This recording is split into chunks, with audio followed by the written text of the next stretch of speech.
On a crisp September morning, sunlight streamed through the towering glass windows of Bellamy Beauty and Cosmetics on Fifth Avenue, casting golden beams across the polished Italian marble floors. The store buzzed with the familiar hum of luxury retail, the soft murmurs of well-to-do patrons, the muted clicks of designer heels, the faint strains of classical music drifting from hidden speakers. But that morning, the usual tranquility was disrupted by a scene no one in the flagship location would ever forget.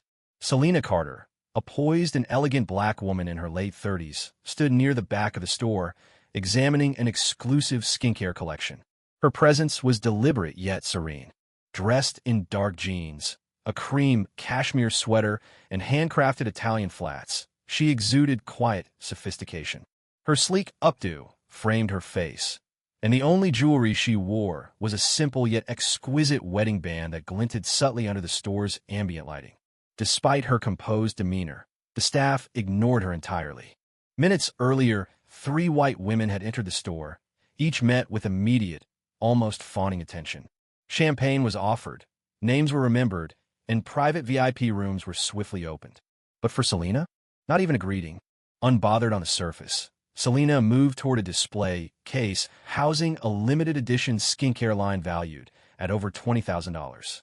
As she leaned in to inspect the ingredients, a man approached. His tailored navy suit and perfectly styled silver hair spoke of authority. His name tag read Graham Westfield, General Manager.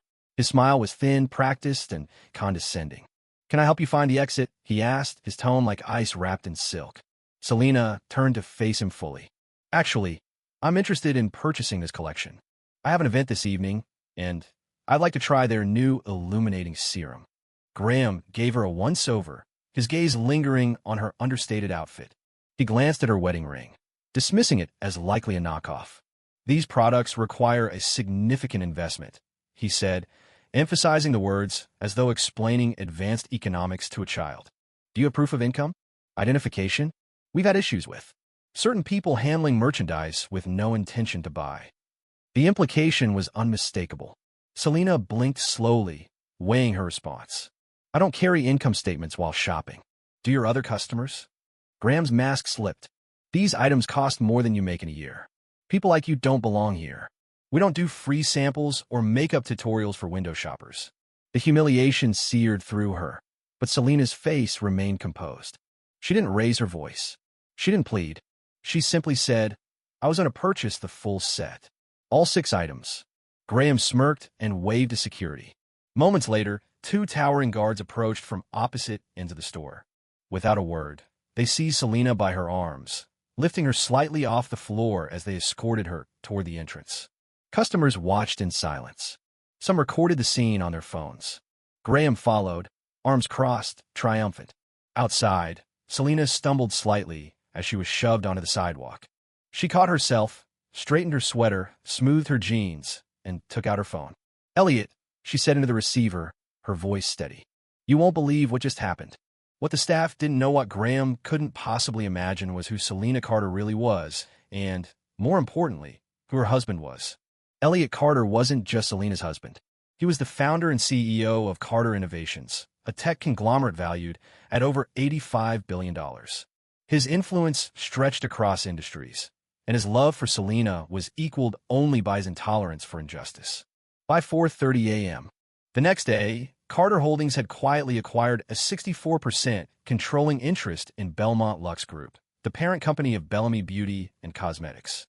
At 10 a.m., just as the store was set to open, a convoy of luxury vehicles arrived outside the flagship location. 2 charcoal Rolls-Royce Phantoms, followed by 4 black Escalades, pulled up in perfect synchrony. From the first car, Selena stepped out, now clad in a tailored white pantsuit. Her hair was styled in an elegant bun, glistening in the morning light. From the second, Elliot emerged calm but commanding. Behind them, a team of legal and executive professionals streamed in, folders embossed with the Carter Holdings logo in hand. Inside, employees froze. Graham adjusted his tie and prepared his best smile, but it faltered as Selena entered the store she had been dragged out of just 24 hours earlier. Elliot didn't raise his voice. He didn't need to. "I believe you met my wife yesterday," he said, his tone sharper than a blade. Graham stammered. "I had no idea. Had we known, we would have. Selena didn't take his outstretched hand. She simply looked him over the way one might assess a cracked vase. A member of Elliot's team handed Graham a folder. Ownership transfer documents, Elliot explained. Carter Holdings now owns this store. This brand. This chain. Silence. Then chaos. Within minutes, the store was shut down for an emergency meeting. Employees were gathered. Graham was publicly fired. Selena, with quiet strength, addressed the staff. What happened yesterday wasn't just about me. It was about a culture that tells people they don't belong based on what they look like. That ends today. Elliot announced that all 50 locations of Bellamy Beauty and Cosmetics would be closed immediately for restructuring. Within 48 hours, the stores reopened under a new name, Eleve. It wasn't just a rebrand, it was a revolution. Gone were the elitist practices. In their place, transparency, inclusivity, and respect. Pricing was visible. Staff were trained in cultural competency. Recruitment was open and diverse. 6 months later, Selena stood on the steps of the Fifth Avenue store, now as creative director, cutting the ribbon to welcome the public to a space that looked luxurious but felt humane. Meanwhile, Graham Westfield, now wearing a red apron, rang up customers at a mid-tier cosmetics store in Queens, far from the power he once thought untouchable. Selena's story became legend taught in business schools, whispered in boardrooms. Because sometimes, justice isn't just about consequences. It's about rebuilding the world you deserve. But the story didn't end there.